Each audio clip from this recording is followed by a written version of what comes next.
नमस्कार, आप देख रहे हैं न्यूज़ 24। मैं हूं आप सभी के साथ विपनेश पाथुर। कोरोना का सबसे ज्यादा कहर अगर किसी देश ने झेला है तो वो अमेरिका है, जहां करीब 6 लाख लोगों ने कोरोना की वजह से जान अपनी गंवा दी। हालांकि भारत के बाद अमेरिका में सबसे तेज वैक्सीनेशन प्रोग्राम चल रहा है और अब अमेरिका से एक अच्छी खबर आई है। खबर यह है कि अब 12 साल से ज्यादा उम्र के बच्चों को वैक्सीन लगाई जाएगी।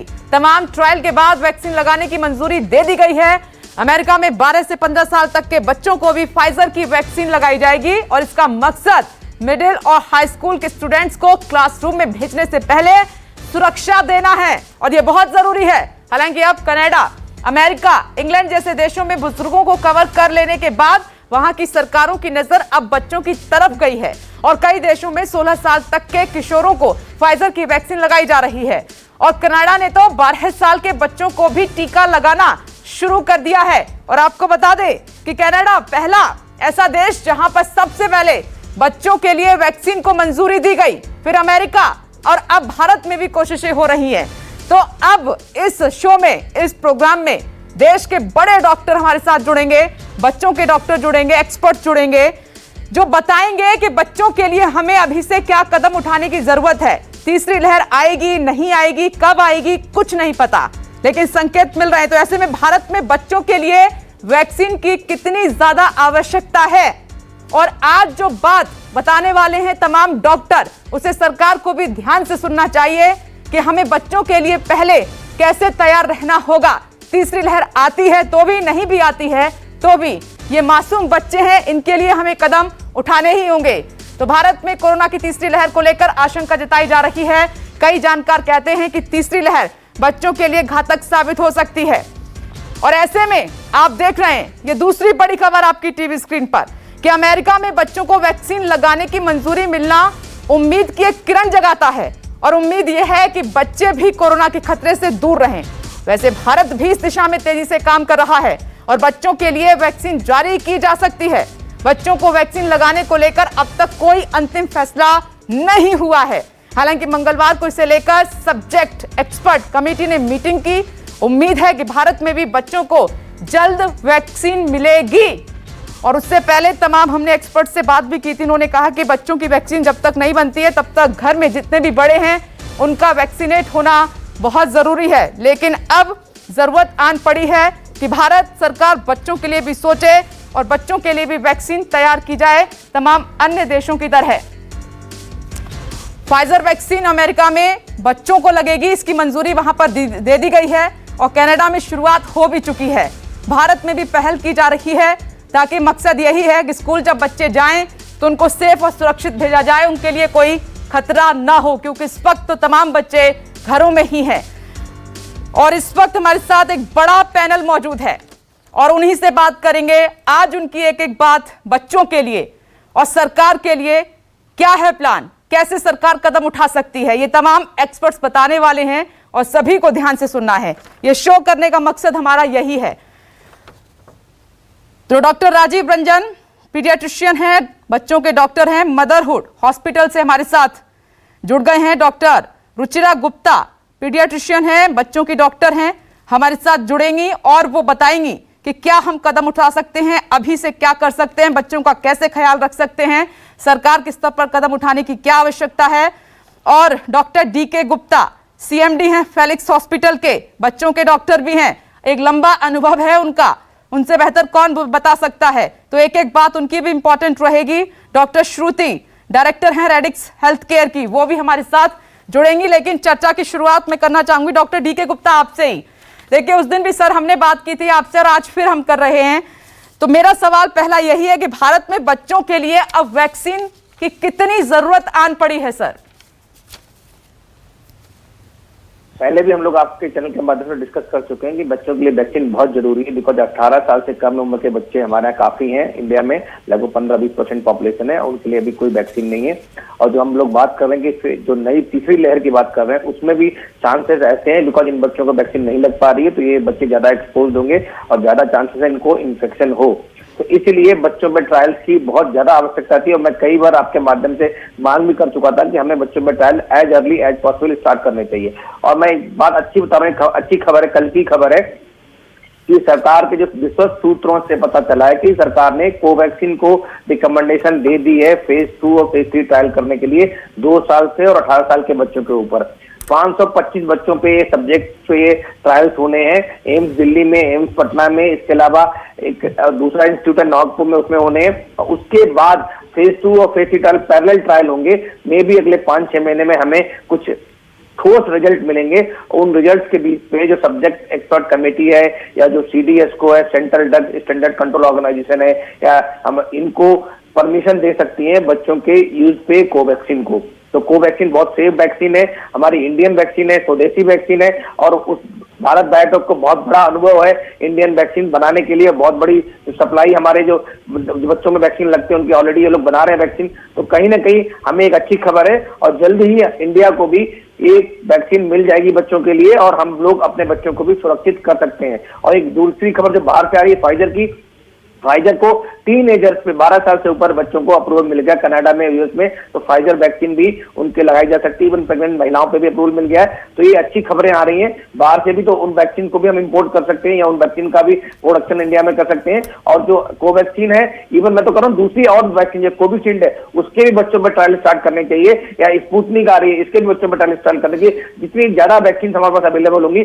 उतना हमें फायदा होगा, हमारे बच्चों को फायदा होगा, हमारी जनता को फायदा होगा। क्योंकि हमारे पास सिर्फ एक ही हथियार है लड़ने के लिए कोविड से, वो है सिर्फ वैक्सीनेशन। उसके अलावा कोई बड़ा हथियार नहीं है। कोविड अप्रोप्रिएट बिहेवियर पालन करने के बावजूद भी हम देख रहे हैं इसको हम कंट्रोल नहीं कर पा रहे हैं। तो सिर्फ परमानेंट सॉल्यूशन जो है वो है कोविड वैक्सीन। और जब तक हम कोविड वैक्सीन 70 से 80% लोगों को नहीं लगा पाएंगे तब तक हम इससे निजात नहीं पा सकते। तो अगर हमें निजात पाना है तो बच्चे बड़े सबके लिए वैक्सीन चाहिए। इस समय देश की सबसे बड़ी मांग है कि हमें सबको वैक्सीन चाहिए। वैक्सीन का प्रोडक्शन बढ़ाना चाहिए, वैक्सीन सारे एज ग्रुप पे ट्रायल करने चाहिए और जल्द से जल्द इन ट्रायल को कंप्लीट करके इन पे अप्रूवल आना चाहिए सो दैट हमारे बच्चे सुरक्षित हो सके।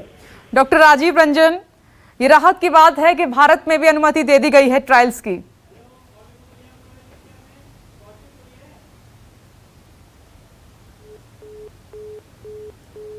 डॉक्टर राजीव रंजन सर, मेरी आवाज आ रही है क्या आप तक? चलिए, उनसे अभी संपर्क नहीं हो पा रहा है, लेकिन एक बार फिर से मैं आपके पास से आ रही हूं। डॉक्टर DK गुप्ता, क्या तीसरी लहर आएगी नहीं आएगी अभी कुछ कहा नहीं जा सकता है, तो हमें पहले से ही वो तमाम कदम उठाने होंगे, पेरेंट्स को भी, सरकार को भी, सिस्टम को भी, कि जो हमने तस्वीर अभी देखी है दूसरी लहर में बड़ों के लिए, ये भयावह स्थिति बच्चों के लिए कभी ना आए सर, कभी ना आए। इसीलिए वक्त है पूरा हमारे पास अभी।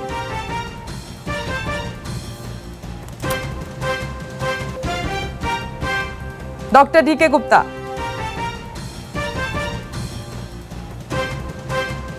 ये लक्षण हैं बच्चों में कोरोना के। डॉक्टर DK गुप्ता, मेरी सर आवाज आ रही है आपको? चलिए, अभी संपर्क नहीं हो पा रहा है, लेकिन बच्चों में कोरोना के जो लक्षण हैं वो हम आपको बता रहे हैं। देखिए, ये शो हम इसलिए कर रहे हैं क्योंकि बच्चे आपके भी घर में हैं, हमारे भी घर में हैं। तो तमाम ये इतने बड़ा अनुभव लेके तमाम एक्सपर्ट जो न्यूज़ 24 के साथ इस वक्त जुड़ रहे हैं वो एक एक बात आपको बताएंगे। सरकार को भी जगाने का काम कर रहे हैं कि अभी से हम बच्चों के लिए क्या प्लानिंग कर सकते हैं, क्योंकि भारत से पहले अन्य देशों ने ये कदम उठाने शुरू भी कर दिए हैं। कनाडा में आप देख रहे हैं कि बच्चों को वैक्सीन लगानी शुरू भी कर दी गई है। अमेरिका ने भी अपनी स्पीड को तेज कर दिया है, क्योंकि ये बच्चे कल हैं हमारा और इस भविष्य को हमें सुरक्षित करना है। इसीलिए अभी से हमें पुख्ता कदम बच्चों के लिए उठाने होंगे इस कोरोना काल में। तो आप देख रहे हैं कि कोरोना का सबसे ज्यादा कहर अगर किसी ने झेला है तो वो है अमेरिका, जहां करीब 6 लाख लोगों ने कोरोना की वजह से जान गंवाई है। हालांकि भारत के बाद अमेरिका में सबसे तेज वैक्सीनेशन प्रोग्राम चल रहा है और इसकी जरूरत भारत में भी है। और अब अमेरिका से एक अच्छी खबर यही है जो हम बार बार आपको बता रहे हैं कि 12 साल से ज्यादा उम्र के बच्चों को वैक्सीन लगाई जाएगी। तमाम ट्रायल्स के बाद वैक्सीन लगाने की मंजूरी दी गई है, यानी अब कोरोना के खतरे से बच्चों को भी महफूज रखा जाएगा और उन्हें सुरक्षित रखने की एक कवायद है। और कोरोना के खिलाफ एक ये मजबूत कवच इसको माना जा रहा है कि मजबूत कवच अभी बड़ों के लिए बात करें या बच्चों के लिए बात करें, सभी के लिए वो एकमात्र हथियार है, वो है वैक्सीन। क्योंकि अभी हालात ऐसे हुए कि बच्चों की तरफ ध्यान नहीं गया, लेकिन दूसरे अन्य जो देश हैं, कनाडा, अमेरिका, इन्होंने भारत को भी ये बताया है कि हमें बच्चों को नहीं भूलना चाहिए। बच्चे घर में कब तक कैद रह सकते हैं? 10th 12th के बच्चे हैं, उनको स्कूल भेजना है तो उनको सुरक्षित करना होगा। पहले हमें उन्हें कवच देना होगा वैक्सीन का, उसके बाद ही हमें उन्हें आगे भेजना होगा। इसीलिए इस दिशा में काम तेजी से करने की बहुत जरूरत है।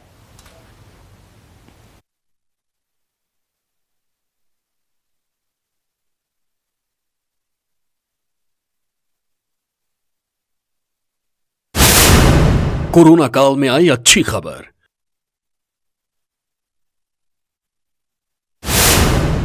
मासूमों पर कोरोना होगा बेअसर।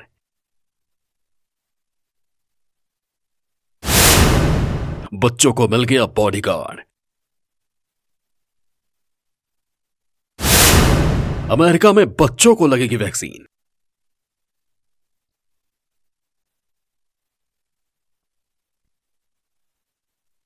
अमेरिका दुनिया का सबसे ताकतवर मुल्क, वो मुल्क जिसने अपने हर दुश्मन को नेस्तनाबूद कर दिया। लेकिन साल 2020 में अमेरिका का भी ऐसे दुश्मन से सामना हुआ जिसके सामने अमेरिका भी बेबस हो गया था। कोरोना ने अमेरिका को घुटनों पर ला दिया था। लेकिन अब कोरोना को लेकर अमेरिका से एक अच्छी खबर आई है। जी हां, अमेरिका में बहुत जल्द 12 से 15 साल के बच्चों को वैक्सीन लगाई जाएगी। हालांकि अमेरिका में 16 साल और इससे ज्यादा उम्र के लोगों को वैक्सीन लगाने का काम तेजी से चल रहा है। लेकिन अब 12 से 15 साल के बच्चों को वैक्सीन लगाने की अमेरिका के एफडीए यानी फूड एंड ड्रग्स अथॉरिटी ने मंजूरी दे दी है। अपने बयान में एफडीए की कार्यकारी आयुक्त ने कहा है, कोविड वैक्सीन के इस्तेमाल को लेकर लिया गया यह निर्णय हमें सामान्य स्थिति में लौटने के करीब लाएगा। माता पिता और अभिभावक इस बात के लिए आश्वस्त हो सकते हैं कि एजेंसी ने सभी उपलब्ध डेटा की गहन समीक्षा की है। एफडीए की तरफ से दावा किया गया है कि तमाम ट्रायल के बाद ही फाइजर की कोरोना वैक्सीन को आपात इस्तेमाल की मंजूरी दी गई है। उधर फाइजर ने दावा किया है कि 12 से 15 साल की उम्र के 2260 बच्चों पर वैक्सीन का ट्रायल्स किए गए। तो बच्चों के लिए राहत की बात है। ये अमेरिका से आप रिपोर्ट देख रहे थे, भारत में भी कदम उठाए जा रहे हैं। और डॉक्टर राजीव रंजन, मैं आपके पास आ रही हूं। सर, जिस तरीके से डॉक्टर डीके गुप्ता भी कह रहे हैं कि बहुत जरूरत है, कदम उठाने की आवश्यकता है। तीसरी लहर कब कैसे आएगी किसी को नहीं मालूम, लेकिन आज से अभी से हमें सबक लेते हुए बच्चों के लिए तैयार रहना होगा। सर, आपका सवाल मुझसे डॉक्टर राजीव रंजन, बच्चों के लिए हमें अभी से तैयार रहना होगा। सर, जो हमने बड़ों के लिए झेला है, हम बच्चों के लिए कभी वैसी तस्वीर नहीं देख सकते। जी हाँ, मैं बताऊं आपको कि 35 करोड़ की आबादी है 18 वर्ष से कम की। एक लगभग एक कॉन्स्टिट्यूट करता है 35 से 40% ऑफ पॉपुलेशन। तो इसके लिए 2-3 कदम उठाने होंगे, जैसे डॉक्टर डीके गुप्ता ने बताया, मैसिव वैक्सीन। मुझे लगता है कि हमें बाकी कंपनियों को भी अलाउ करना चाहिए, वहां से वैक्सीन इंपोर्ट करनी चाहिए और ट्रायल का नंबर बढ़ाना चाहिए। बच्चों में हम 525, 550 बच्चों के सकते हैं, प्लस एडल्ट की वैक्सीनेशन को स्पीड अप करना चाहिए। जितना ज्यादा हम एडल्ट को वैक्सीनेट करेंगे, उससे काफी हर्ड इम्यूनिटी आएगी, समाज में कम्युनिटी स्प्रेड घटेगा। तो वैक्सीनेशन ही एकमात्र विकल्प है। आज के कोविड की गाइडलाइन सभी फॉलो करें। आज के डेट में जनता समझदार हो रही है, खासकर मेट्रो सिटीज। वो जान रहे हैं कि उन्हें कैसे बचाव। लेकिन वैक्सीनेशन हमें वो मजबूती प्रदान करेगा जिससे हम अपने नॉर्मल लाइफ पे आ सकते हैं। हम बच्चों को कब तक स्कूल और एजुकेशन से दूर रखें। ऑनलाइन एकमात्र विकल्प है, लेकिन संपूर्ण विकल्प नहीं। तो मेरा सरकार से अनुरोध कि जैसे भारत बायोटेक वैक्सीन डेवलप की है, ये अपने नॉलेज को, टेक्नोलॉजी को बाकी कंपनियों से शेयर करें, जिससे वैक्सीन की मैन्युफैक्चरिंग बढ़ सके। बिल्कुल। Doctor DK Gupta, America, Canada, ये बच्चों के लिए काफी एक्टिव हो गए हैं। कनाडा में तो शुरुआत हो भी चुकी है और अमेरिका में भी जल्द हो जाएगी कुछ ही दिन में। तो अभी भारत को क्या सबक लेने की जरूरत है, क्या तैयारी करने की जरूरत है? अगर सरकार के लोग हमें सुन रहे हैं तो उनके लिए एडवाइस महत्वपूर्ण होगी आपकी।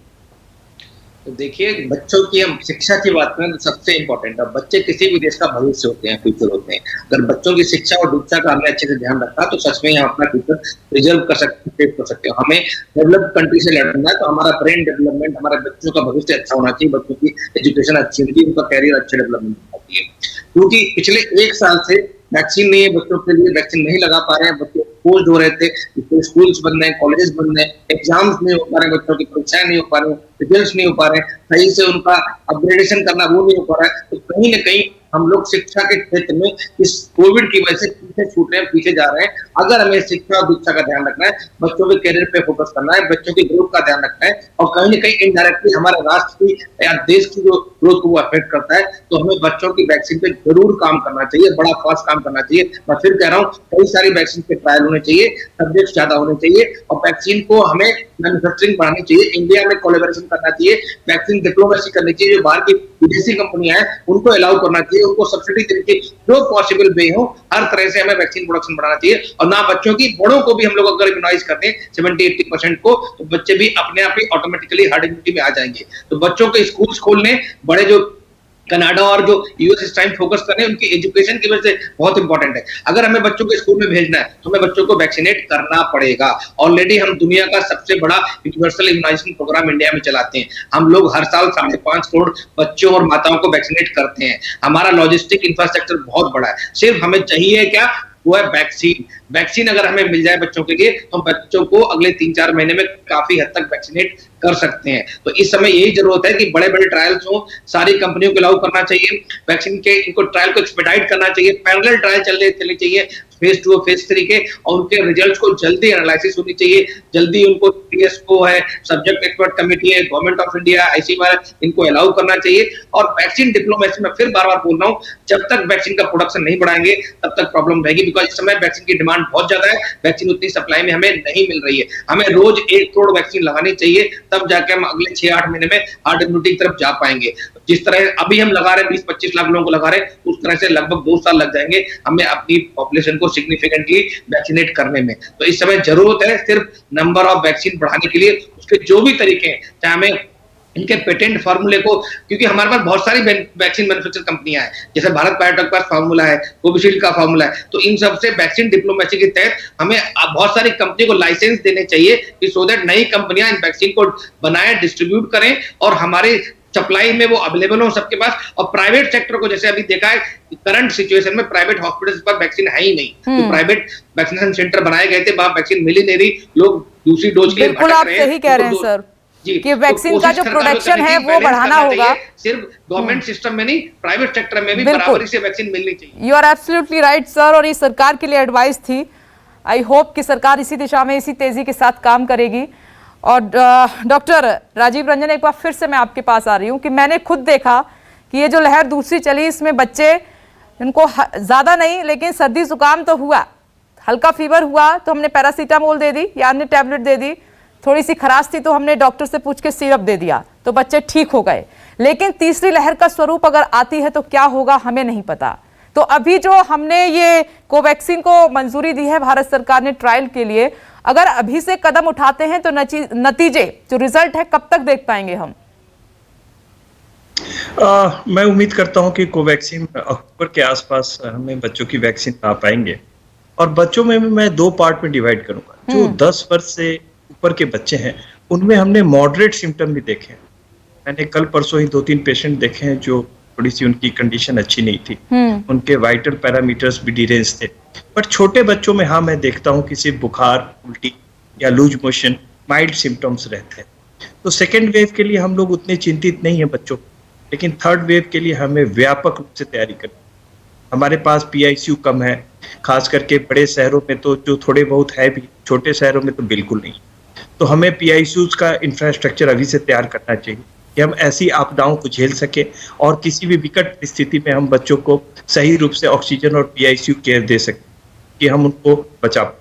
तो मैं चाहूंगा कि सरकार इस पे अभी से तैयारी करे। हमारे पास 4 महीने का वक्त है जिसमें हम इंफ्रास्ट्रक्चर को तैयार कर सकें।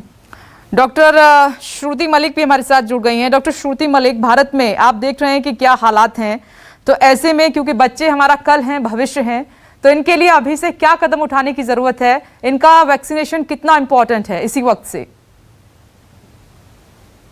देखिए, अगर बच्चों की बात करें तो 60 करोड़ बच्चे ऐसे हैं हमारे जो 18 साल से नीचे हैं, जिनको की वैक्सीनेशन बहुत प्राइम इंपॉर्टेंस है। और जैसा डॉक्टर डीके गुप्ता ने बड़े अच्छे से बताया कि वैक्सीन ही हमारा एक सुरक्षा कवच है इस समय। अगर हम बात करें आगे आने वाले समय में, बच्चे क्योंकि प्रोटेक्टेड नहीं है, बच्चे क्योंकि 5 साल से नीचे के बच्चों की बात करें तो वो मास्क नहीं पहन सकते, तो बहुत सारी ऐसी चिंता की बातें आ जाती है हमारे सामने। और बच्चे ऑब्वियसली वल्नरेबल है क्योंकि वैक्सीनेशन अभी तक उनमें नहीं हुई है। बट एक बड़ी अच्छी चीज है कि अगर हम फाइजर की वैक्सीन की बात करें, जिसने कनाडा और यूएस में 12 से 16 साल के बच्चों को वैक्सीनेट करना शुरू कर दिया है, उसको अगर हम इंपोर्ट करा सके या और वैक्सीन प्लेयर्स आ जाए जो बच्चों पे ऑलरेडी ट्रायल्स चल रहे हैं, बट उसको आगे आने वाले 2 से 3 महीने के अंदर वैक्सीनेट कर दे, तो हम काफी हद तक बच्चों के साथ जो है वो अच्छे से थर्ड वेव में डील कर सकते हैं। एक बहुत अच्छी चीज और मैं आपको बताना चाहूंगी, क्योंकि बच्चे जो है इस समय जो सेकेंड वेव की अगर हम बात करें तो उनमें बहुत माइल्ड या एसिम्प्टोमेटिक केसेस देखे गए हैं। बहुत कम ऐसे बच्चे हैं जो 10 साल से नीचे हैं और वो 4% ऐसे हैं जिनमें की इन्फेक्शन रेट देखी गई है सेकेंड वेव में। तो अगर हम बच्चों की बात करें तो ऑब्वियसली बात है, वल्नरेबल पॉपुलेशन है, वैक्सीनेशन बहुत इंपॉर्टेंट है, बट साथ ही साथ हमें ये भी ध्यान रखना है कि हम इनको जल्दी से जल्दी वैक्सीनेट करें, बिकॉज वही हमारे सामने एक उपचार है जो लॉन्ग टर्म प्रोटेक्शन बच्चों को भी देगा। जी, डॉक्टर डीके गुप्ता, बहुत अच्छी बात कही डॉक्टर श्रुति ने। यस डॉक्टर श्रुति। और देखिए, एक चीज और मैं बता दूं, बच्चों के साथ एक चीज बहुत अच्छी है क्योंकि उनमें जो है वो ऑलरेडी ऐसा देखा गया है, क्योंकि बीसीजी एमएमआर की वैक्सीन लगी हुई है, थोड़ा सा प्रोटेक्शन ऑब्वियसली इम्यूनिटी में आता है, उनमें कोमॉर्बिडिटीज भी नहीं है, तो इसलिए माइल्ड या एसिम्प्टोमेटिक केसेस होते हैं बच्चों में, बहुत सीवियर केसेस नहीं देखे गए हैं। बट क्योंकि वायरस म्यूटेट कर रहा है इस समय, रेप्लिकेशन इतना ज्यादा चल रहा है कि कहना बहुत मुश्किल है कि किस तरीके से थर्ड वेव में वो बच्चों पे अटैक करेगा। और हमें अपना इंफ्रास्ट्रक्चर और वैक्सीनेशन इन दोनों पे ध्यान रखना चाहिए कि अगर सेकेंड वेव की तरह बच्चे भी इन्फेक्ट हो गए थर्ड वेव में, तो हम उनको प्रॉपर ट्रीटमेंट दे पाए, हमारे पास इतना इंफ्रास्ट्रक्चर हो कि बच्चों की मौतें ना हो किसी भी नेग्लिजेंस की वजह से या किसी की स्कैर्सिटी की वजह से। बहुत इंपॉर्टेंट बात आपने कही है। और डॉक्टर डीके गुप्ता, मैं सहमत हूं कि जब तक हमारे देश में नहीं बन पा रही है तब तक हम फाइजर को तो ले सकते हैं। बिल्कुल ठीक करें, मैं डॉक्टर श्रुति मलिक से बिल्कुल सहमत हूँ कि हम लोग, मैंने पहले भी कह चुके थे कि हमें इंपोर्ट एक्सपोर्ट बैलेंस वैसे बना कर रखना चाहिए। हम एक्सपोर्ट कर रहे थे अगर वैक्सीन को, तो हमें इंपोर्ट भी करनी चाहिए थी। ऑलरेडी गवर्नमेंट ने इंपोर्ट एक्सपोर्ट पे ड्यूटीज हटा दी है वैक्सीन पे, तो उसको हमें प्रमोट करना चाहिए। कहीं ना कहीं ये बड़े लेवल पे वैक्सीन डिप्लोमेसी की जरूरत है, जो राष्ट्राध्यक्ष के लेवल पे, प्रधानमंत्री के लेवल पे, विदेश मंत्रियों के लेवल पे हमें नेगोशिएट करना चाहिए दूसरी देशों से। जैसे उस समय आपने देखा होगा कि अमेरिका ने हाइड्रोक्सीक्लोरोक्विन के लिए हमारे पास कितना प्रेशर क्रिएट किया था, हमें भेजनी पड़ गई थी। तो हमें भी अपनी वैक्सीन डिप्लोमेसी को, विदेश जो नीति है उसको कहीं ना कहीं स्ट्रॉन्ग करते हुए जो प्रेशर क्रिएट करना चाहिए इन देशों पे कि हमें वैक्सीन फाइजर मिल जाए, मॉडर्ना मिल जाए, जॉनसन एंड जॉनसन मिल जाए, तो हम बच्चे के अलावा बाकी लोग भी, उनको भी ज्यादा फास्ट इम्यूनाइज कर सकें। मैं एक चीज और रिक्वेस्ट करूंगा पेरेंट्स से कि जब तक वैक्सीन नहीं आती बिल्कुल ध्यान रखें। एक तो जो रूटीन वैक्सीनेशन है, जैसे डॉक्टर श्रुति मलिक कह रही थी कि बीसीजी है, डीपीटी है, हेपेटाइटिस बी है, एमएमआर है, मीजल्स है, मम्स है, रूबेला है, चिकन पॉक्स है, हेपेटाइटिस ए है या टाइफॉइड है, मेनिंजाइटिस है, इनको वैक्सीन को जरूर लगवाएं। रूटीन वैक्सीनेशन को डिले ना करें। फ्लू शॉट जरूर लगवाएं, बिकॉज कहीं ना कहीं एमएमआर से, बीसीजी से, फ्लू शॉट से, इन तीनों वैक्सीन से हमें कुछ ना कुछ प्रोटेक्शन, क्रॉस इम्यूनिटी मिलती है बच्चों को दूसरे वायरल इन्फेक्शन से। तो कोई भी रूटीन इन्फेक्शन डिले नहीं करना चाहिए। अगर कोई डिले हो भी गया है तो उसको कैचअप इम्यूनाइजेशन बोलते हैं हम लोग, तुरंत अपना वैक्सीन लगवाएं, तो वैक्सीन डिले ना करें। दूसरी बात, जितने बच्चे स्पेशल केस हैं, जिन बच्चों को जुवेनाइल डायबिटिक मेलाइटिस, जिनको अस्थमा है, जिनको किसी को डायबिटीज है, जिनको किसी कैंसर है, बच्चों को डायलिसिस पे है, किडनी ट्रांसप्लांट के बच्चे हैं, या कोई कैंसर के बच्चे हैं, या थैलेसीमिया है, सिकल सेल एनीमिया है, ऐसे बच्चे जिनको कोमॉर्बिड कंडीशन है, ये लोग ज्यादा वल्नरेबल हैं। इनको अगर इन्फेक्शन होता है, इवन एक इसमें और इंपॉर्टेंट बात है कि जो लोग टीनेजर है और मोटापा जिन बच्चों को ज्यादा है, जो ओबेसिटी है, ये बहुत हाई रिस्क बच्चे हैं। अगर इनको कोरोना होता है, इन्फेक्शन होता है, तो इनके अंदर सिम्टम्स और लक्षण ज्यादा होंगे, इनके अंदर निमोनिया के चांसेस ज्यादा है, एआरडीएस के चांसेस ज्यादा है, मल्टी ऑर्गन डिस्फंक्शन के चांसेस ज्यादा है और डेथ होने के चांसेस ज्यादा है। तो इन बच्चों का बिल्कुल खास ध्यान रखें जब तक इन बच्चों को वैक्सीनेशन ना मिल जाए। अगर इनको बच्चों को एक्सपोज कर दिया तो तुरंत दिक्कत आने वाली है। और खास करके ऐसे बच्चों को कैसे ख्याल रखें डॉक्टर डीके गुप्ता इन बच्चों का अभी से? जी बिल्कुल, बहुत अच्छा सवाल है आपका। तो इन बच्चों में हमें एक तो ध्यान रखना चाहिए कि हाई सस्पिशन रखना है। एक तो कि अगर कोई सिम्टम्स आते हैं, घर में कोई सस्पेक्ट है या घर में कोई पॉजिटिव है और बच्चों को कोई सा भी सिम्टम्स आता है, बच्चों के सिम्टम्स भी डिफरेंट होते हैं। हम लोग बात कर रहे थे, अभी आप दिखा भी रहे थे कि बच्चों में स्किन में रैश हो जाना, आंखों में कंजक्टिवाइटिस हो जाना, होंठ लाल हो जाना, क्रिकल्स हो जाना, या इसके अलावा बच्चों की पसली तेज चलने लगा, बुखार आना, या उसके अलावा कभी कभी बच्चों के अंदर पेट में दर्द है, लूज मोशन है, वॉमिटिंग है, बच्चे छोटे बच्चे खासकर जो टॉडलर होते हैं उनमें इरिटेबिलिटी है, चिड़चिड़ापन हो जाता है, दूध नहीं पी रहे होते हैं, लिथार्जीनेस होती है, प्लेफुल नहीं होते हैं। तो अगर ऐसे कोई भी अनयूजुअल सिम्टम दिख रहे हैं और घर में कोई सस्पेक्ट है या पॉजिटिव पेशेंट है या बच्चा कहीं बाहर एक्सपोज हुआ है, तो आपको तुरंत डॉक्टर से कंसल्ट करना चाहिए, उसके बच्चे की जांच कराना चाहिए। और बच्चों में खास करके एक और सिंड्रोम देखने को मिल रहा है यूएस और यूके में कि मल्टी सिस्टम इन्फ्लेमेटरी सिंड्रोम, उसमें जो सिम्टम्स हैं एक सीरियस बीमारी कावासाकी डिजीज, उससे ये सिम्टम्स उसके कोरिलेट करते हैं। तो ऐसे सिम्टम्स दिख रहे हैं वो सीरियस भी, उसमें बच्चे को हाई ग्रेड फीवर परसिस्ट करना, सांस तेज चलना, निमोनिया होना, रेस्पिरेटरी रेट तेज चलना, उसका पेट दर्द होना, गले में स्वेलिंग हो जाना, हाथ पैरों में उंगलियों में सूजन आ जाना, तो इस तरह के सिम्टम भी मिल रहे हैं। तो अगर बच्चे इस तरह बीमार पड़ रहे हैं, कोई भी कारण हो, तो पहले आप डॉक्टर से कंसल्ट करें। अगर आपको लग रहा है तो उसको कोविड को जरूर रूल आउट कराएं, कोविड का टेस्ट जरूर कराएं। और बच्चों में अच्छी बात अभी भी यही है, सबसे अच्छी बात कि बच्चों में मॉर्टेलिटी रेट अभी बहुत कम है, एक्सेप्ट टीनेजर्स बच्चे और बहुत मोटे बच्चे हैं या कोमॉर्बिड बच्चे हैं, बाकी हेल्दी बच्चों में अभी मॉर्टेलिटी बहुत कम है। कुछ सीवियर होने से बचाना है। डॉक्टर डीके गुप्ता, आपने सही कहा। और डॉक्टर राजीव रंजन, आप भी इससे सहमत होंगे कि ऐसे बहुत वक्त लग जाएगा भारत में, क्योंकि अभी मंजूरी मिली है, फिर आगे कदम उठाए जाएंगे। तो अन्य देशों ने जो बना ली है, वैक्सीन देना शुरू कर दिया है, तो उनको जल्द से जल्द भारत लाया जाए और यहाँ पर भी शुरुआत कर दी जाए। देरी नुकसान करेगी। बिल्कुल, हमारे पास वक्त कम है। अगर हम तो थर्ड वेव की तैयारी कर रहे हैं तो, और अगर हम थर्ड वेव की बात ना भी करें, हमें अपने लाइफ को नॉर्मलाइज तो वैसे भी करना है। हमारा वैसे भी 15 महीने काफी नुकसान हो चुका है, जिसमें हमारे बच्चों को स्कूल से लेकर हर तरह की बाहर की एक्टिविटी से हम उनको दूर रख रहे हैं। हमें उनको मेन स्ट्रीम में लाना पड़ेगा, और इसके लिए वैक्सीनेशन, जैसे बाकी पैनलिस्ट ने बोला है, एक महत्वपूर्ण विकल्प है जिसपे हमें विचार करना चाहिए। मैं आपके माध्यम से अपने बच्चों के अभिभावकों को बताना चाहूंगा, जो बच्चे कोविड से रिकवर कर रहे हैं उनको एक हल्का बुखार काफी समय तक रहता है, इससे वो ना घबराए। इसी due to the thermoregulation dysfunction, तो ये कुछ दिनों तक रहता है, इसमें आपको चिंतित होने की जरूरत नहीं। बिल्कुल डॉक्टर राजीव रंजन। और आखिरी कमेंट डॉक्टर श्रुति आपका। देखिए, बच्चे ऑब्वियसली क्योंकि वल्नरेबल बहुत ज्यादा है। सेकेंड वेव में ये भी देखा है कि जिस तरीके से यंग डेथ हुई है, मोर्टेलिटी रेट देश में बहुत ज्यादा हुआ है। लोग सिवियर बीमारी, जिनको कोमॉर्बिडिटीज नहीं थी, उनको भी जो है वो बीमारी जो है वो काफी उसमें सिवियर रूप लिया हुआ है। इसमें हर उन पेरेंट्स को भी ये बोलूंगी कि आप भी लापरवाही मत करिए, क्योंकि अगर आपकी लापरवाही से आपके घर के बच्चों को हो गया तो बड़ा मुश्किल है कि बच्चा अपने लक्षण नहीं बता पाता। और कई बार ऐसा होता है कि पेरेंट्स जो है वो इस लापरवाही में अपने बच्चे को या और सदस्य को भी इन्फेक्ट कर सकते हैं। तो इसमें हम सबको जो है एक बड़ा योगदान देना होगा, चाहे पेरेंट्स हो चाहे वो ग्रैंड पेरेंट्स हो, क्योंकि अभी भी हमारे बच्चे बहुत वल्नरेबल हैं। और कोशिश करें कि अगर पेरेंट्स है बच्चों के, वो भी अपने आप को वैक्सीनेट कर पाए। ठीक है डॉक्टर श्रुति, ये बहुत इंपॉर्टेंट आपने कहा। सभी एक्सपर्ट्स ये कह रहे हैं कि जब तक वैक्सीन नहीं है तब तक सभी बड़ों का वैक्सीनेट होना बहुत जरूरी है।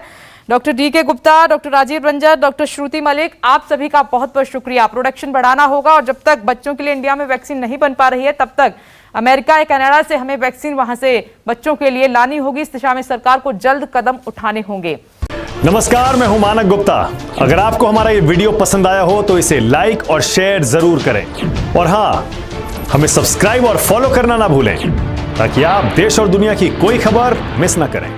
चाहे कोई ब्रेकिंग न्यूज हो या कोरोना वायरस से जुड़ी कोई भी अपडेट, पॉलिटिक्स हो या आपकी जेब से जुड़ी कोई खबर, इलेक्शन की कोई न्यूज हो, कोई कंट्रोवर्सी हो या फिर कोई वायरल वीडियो, सब कुछ मिलेगा न्यूज़ 24 पर। तो जुड़े रहिए हमारे साथ और देखते रहिए न्यूज़ 24।